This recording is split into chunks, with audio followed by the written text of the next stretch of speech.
primer rey de Israel. ¿Quién fue el primer rey de Israel? Sin miedo, díganlo.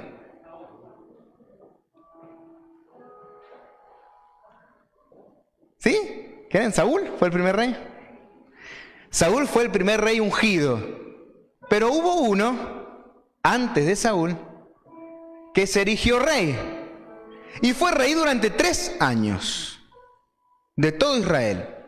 Y reinó en Siquem. ¿Saben qué hizo para poder reinar? Mató a sus 70 hermanos. Menos a uno, así que mató 69. Le quedó Jotam que no lo pudo matar, que era el hermano menor. Vamos a ir a Libro de Jueces. El hijo de Jerobaal, y más conocido como Gedeón. El libro de los Jueces, el capítulo 9.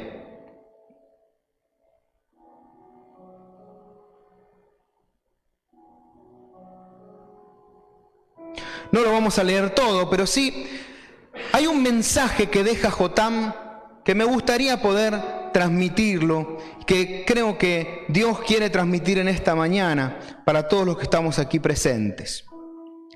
En el libro de los Jueces, el capítulo 9, vamos a leer el versículo 1 y vamos a seguir un poquito más adelante. Dice así la palabra del Señor: Abimelec, hijo de Jerobaal, Gedeón, fue a Siquem, a los hermanos de su madre, y habló con ellos y con toda la familia de la casa del padre de su madre, diciendo: yo ruego que digáis en oídos de todos los de Siquem, ¿qué os parece mejor?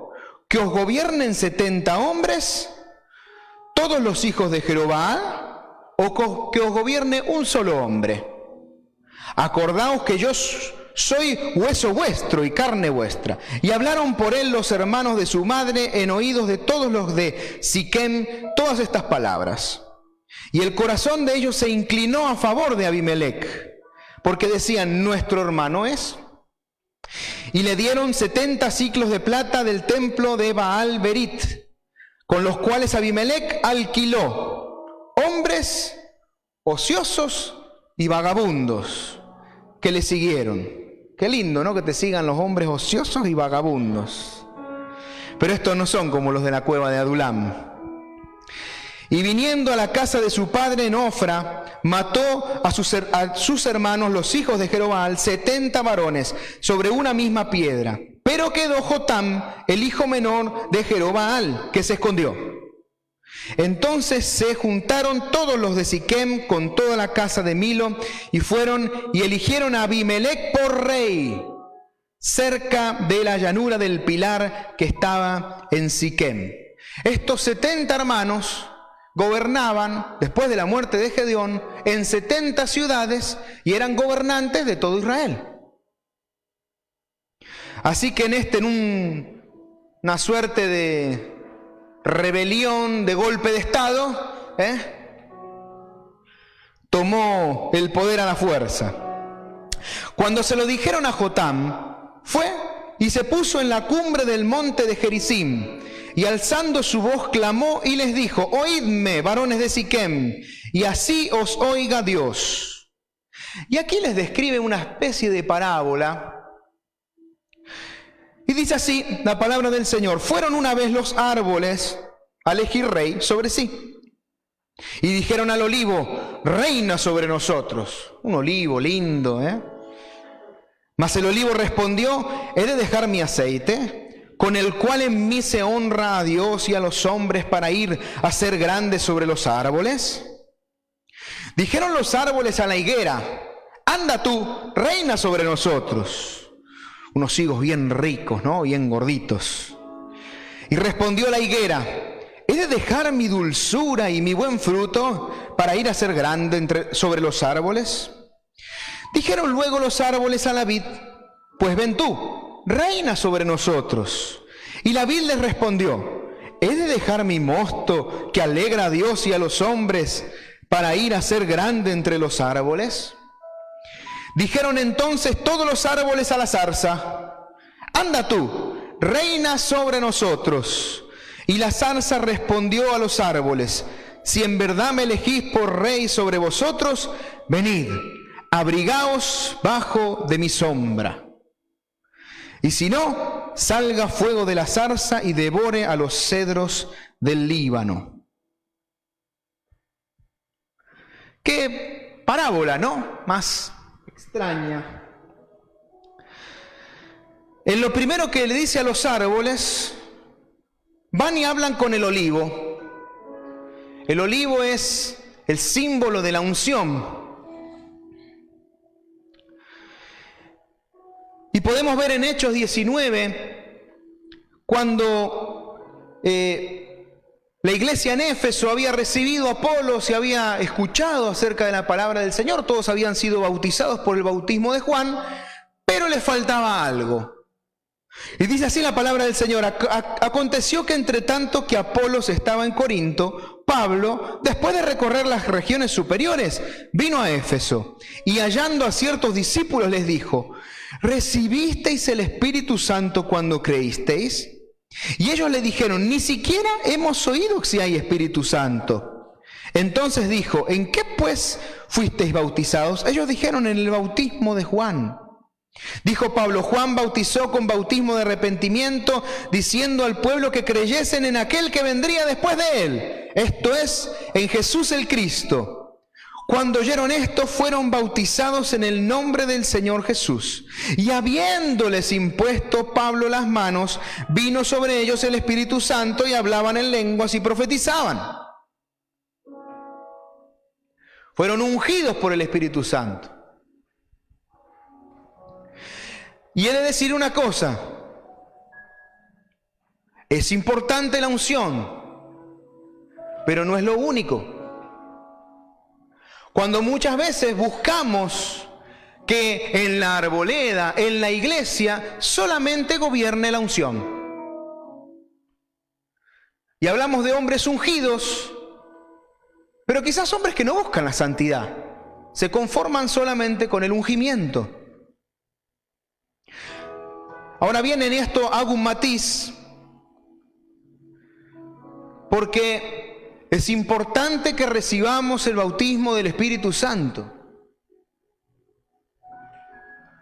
Nuestra salvación está en el bautismo, está en aceptar a Jesús como nuestro Señor y Salvador, y después nos bautizamos y nos arrepentimos.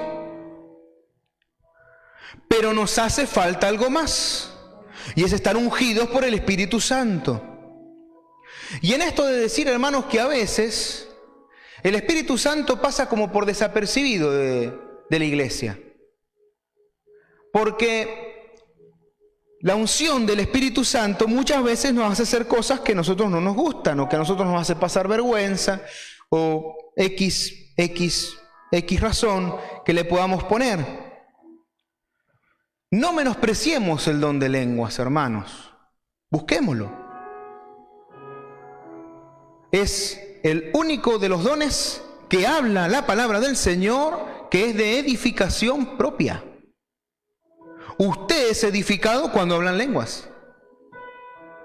Y muchas veces las lenguas espirituales se toman simplemente como un hecho o una cosa burlesca, de que el que habla en lenguas pues repite unas palabras sin sentido y tampoco le pone mucha importancia al tema. Les quiero contar esta anécdota porque esto es algo que pasó en el espíritu, pasó en un retiro de jóvenes hace ya unos cuantos años atrás, cuando era líder de jóvenes.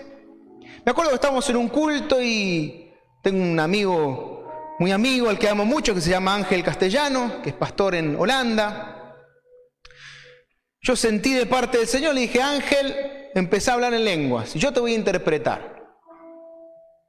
Me tiré a la piscina, perdónenme que se los diga, me tiré a la piscina sin agua.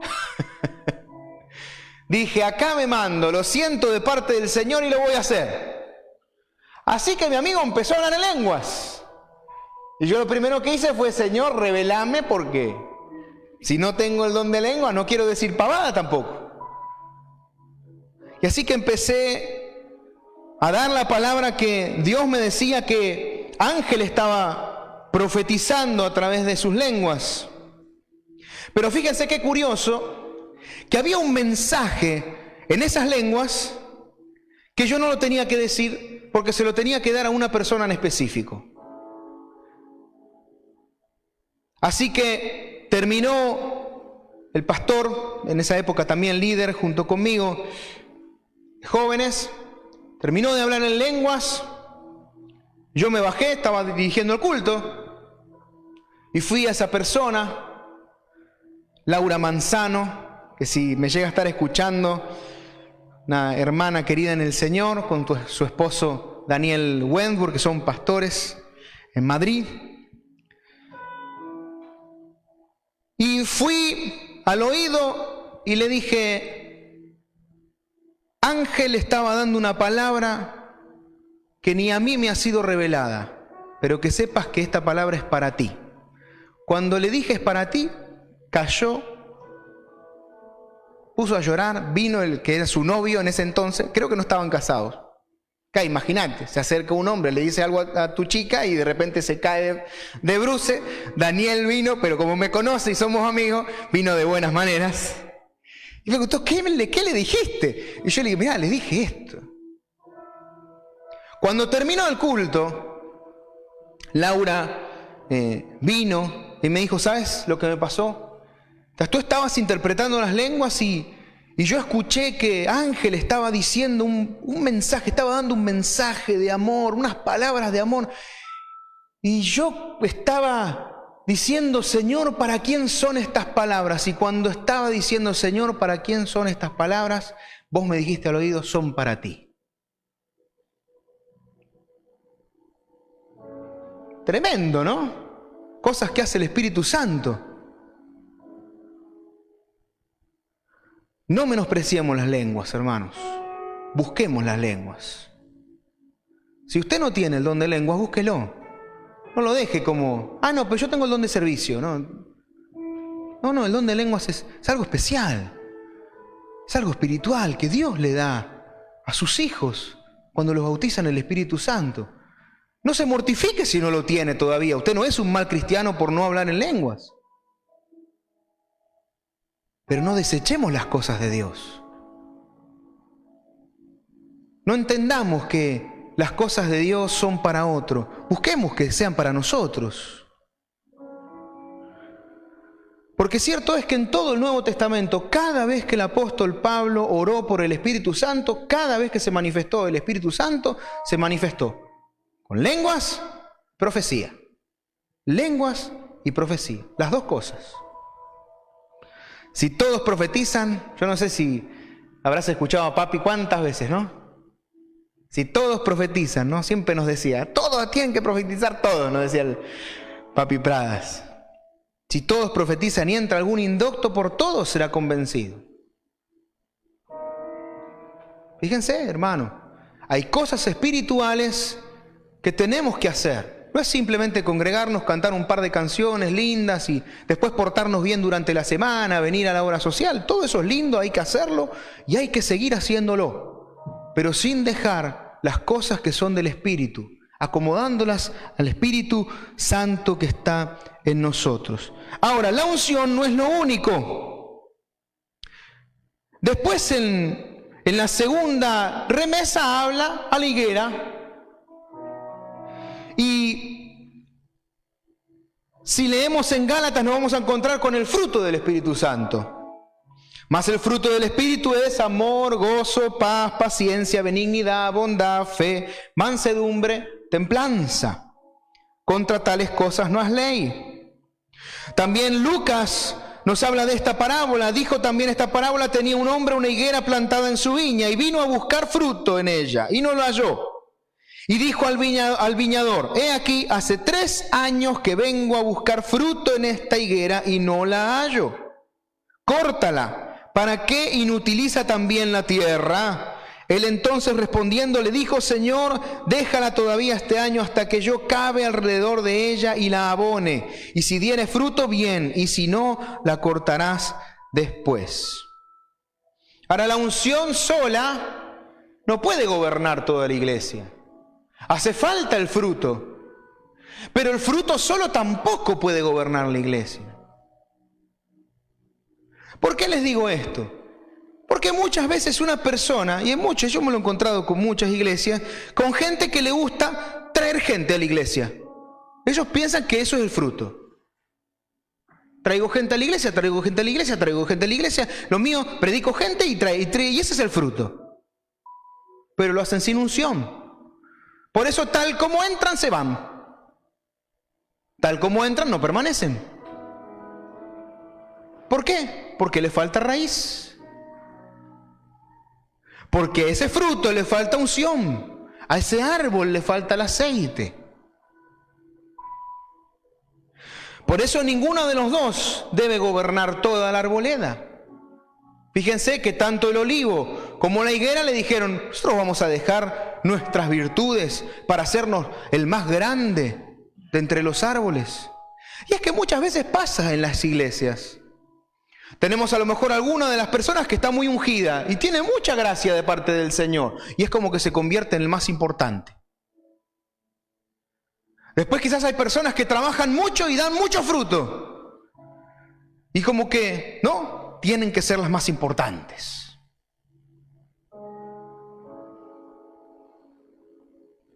Pero después tenemos la vid. Y aunque la vid simboliza a Cristo, en este momento la vid está simbolizando el gozo, la alegría de Dios y la alegría de los hombres en el mosto.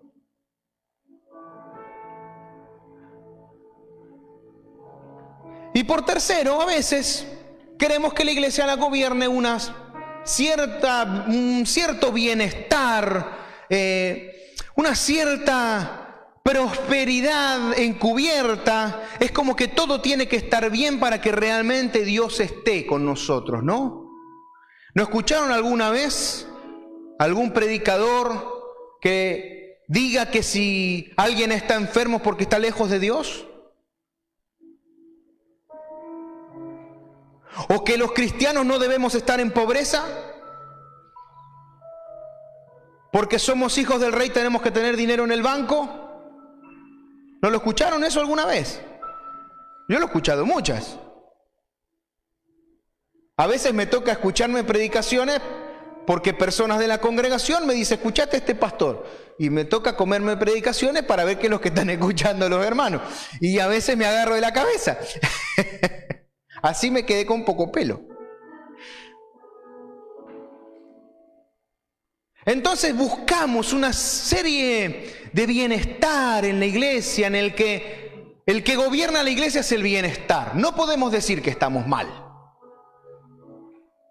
No podemos estar enfermos, porque si estamos enfermos es que estamos en pecado, o que no tenemos fe. ¿Nunca se sintió mal por estar enfermo y decir que estaba enfermo? ¿O nunca estuvo en algún sitio en el que lo hacían sentir mal por no estar bien?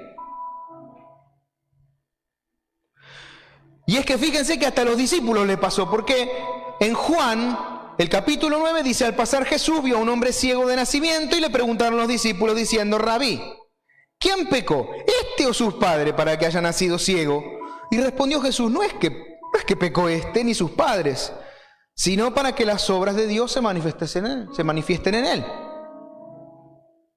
Les desmontó el pensamiento de la época.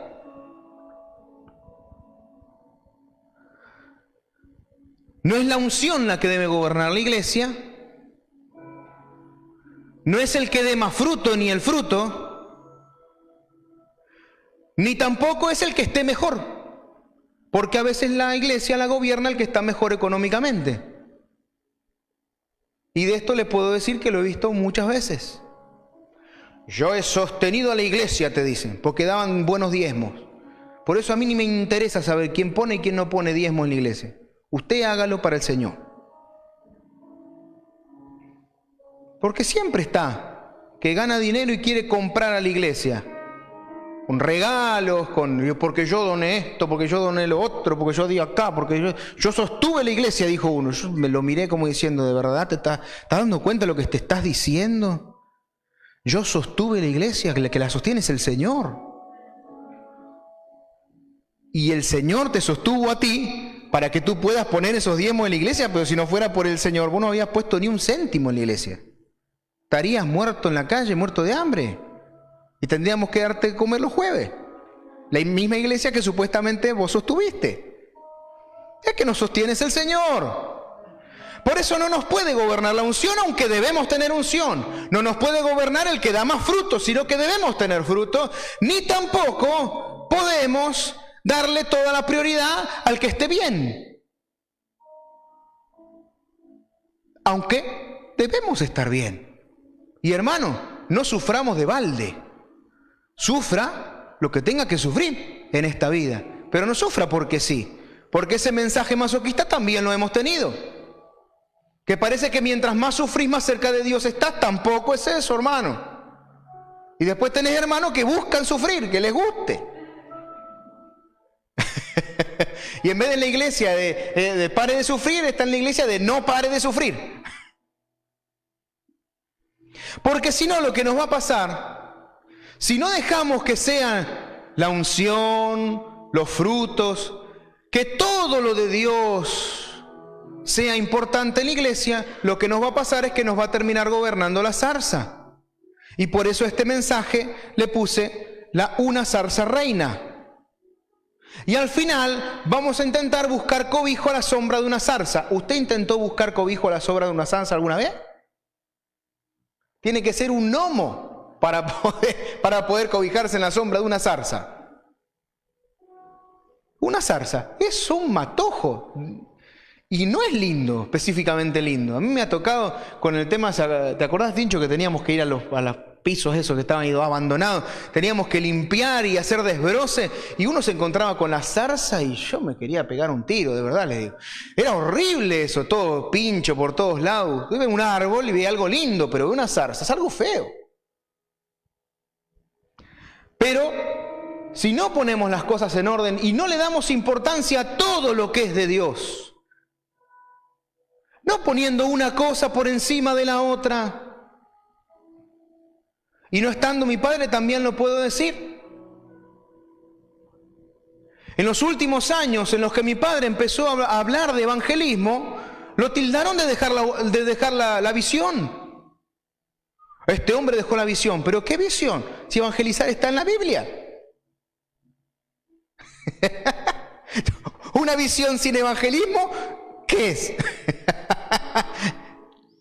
No es la visión de Dios.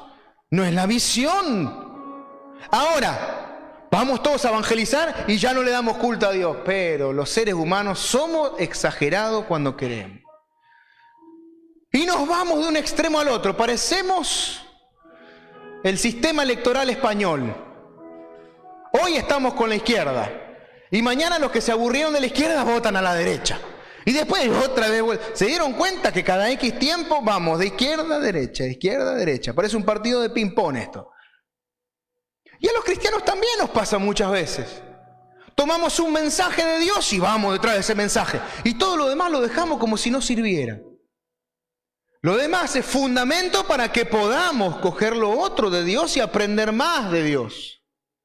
Pero no podemos abandonar lo que nos dieron nuestros padres espirituales, sino que aún más eso que estamos recibiendo tiene que profundizarse, agrandarse y edificarse sobre todo lo que recibimos. Porque ¿qué es evangelizar si no le damos culto a Dios? ¿Es un evangelio de comercio? ¿Simplemente queremos convencer a la gente o convertirla? Ahora, yo hago esto porque quiero darle gloria a Dios. Porque para mí lo primero es Cristo. Y todo lo de Dios es importante. Por eso, hermanos, les pido que tengamos esto en esta mañana y en nuestro corazón. Podamos irnos con esto. Todo lo de Dios es igual de importante. Todo lo de Dios. Ahora bien, habrán distintos ministerios y hay distintos dones, con personas con distintos dones. En todas las iglesias los hay.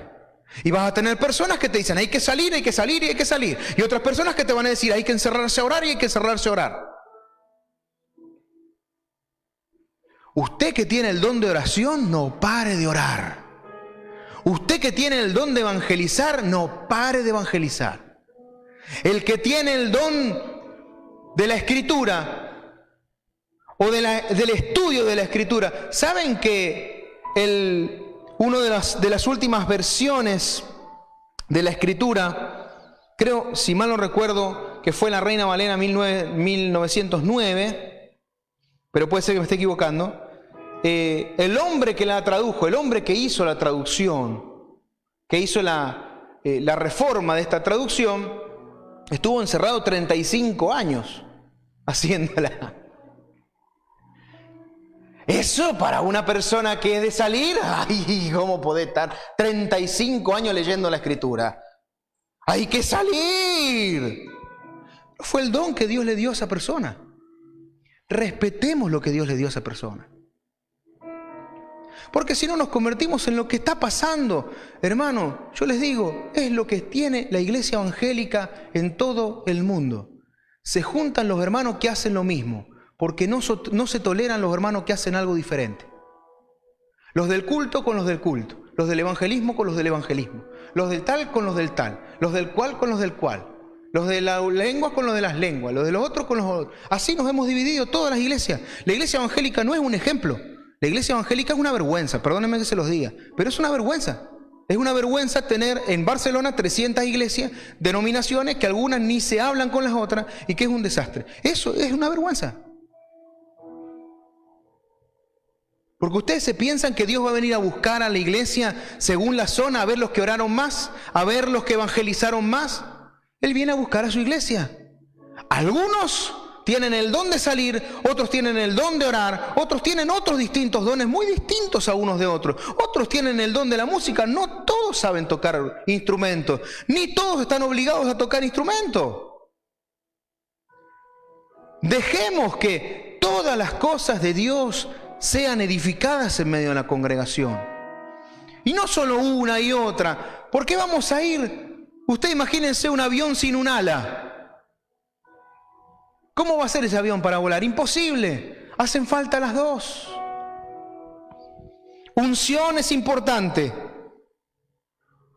Tener fruto es importante.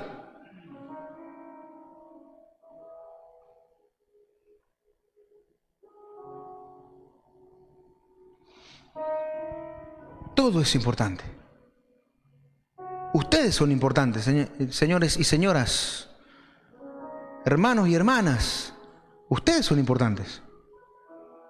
Pero como son ustedes, yo no quiero que ustedes sean parecidos a mí. Tengan el carácter de Cristo y hagan lo que Dios les dijo que tengan que hacer. Busquen el don de Dios en ustedes. Y también, busquemos de estar bien, hermano. Porque en este último tiempo y como está todo, me gustaría darles este pequeño consejo. Tengan cuidado con lo que gastan. Es un consejo que les doy. Tengan cuidado, hermanos. Crecen deudas. Después no podemos salir de ellas. Nos cuesta salir. Eso nos obliga a trabajar el doble, a dedicarle más tiempo a trabajar.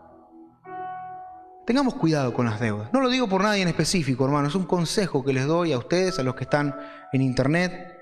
Tengamos cuidado. Si no les hace falta, no lo compren. Si no les es necesario, no lo compren, hermano. No gasten dinero en eso. No gasten su salud tampoco. Personas que trabajan por la mañana, por la tarde, por la noche, tienen tiempo para dedicárselo al Señor, a la familia, a las cosas que se lo tienen que dedicar. Es un consejo nada más que les doy. Pero Es un consejo que a mí me dieron y me hizo bien. Cuando era más joven y más malgastador, pues tuve problemas por no hacer bien las cosas. Las podría haber hecho mejor y no las hice, porque nadie me dio este consejo. Después me lo dieron tarde el consejo, ya me había metido en problemas. Pero tengan a bien recibir este consejo. Busquemos de estar bien. Busquemos de estar bien. Busquemos de estar bien de salud. Cuidemos nuestra salud, hermano. A veces le pedimos a Dios que haga milagros en lo que nosotros no nos cuidamos. Y a lo mejor Dios decide de forma milagrosa quitarte el cáncer de pulmón que anduviste consumiendo durante 50 años fumando. Pero no le puedes exigir a Dios lo que ella te dio, dominio propio, para que dejes de fumar y entonces no te coja un cáncer de pulmón.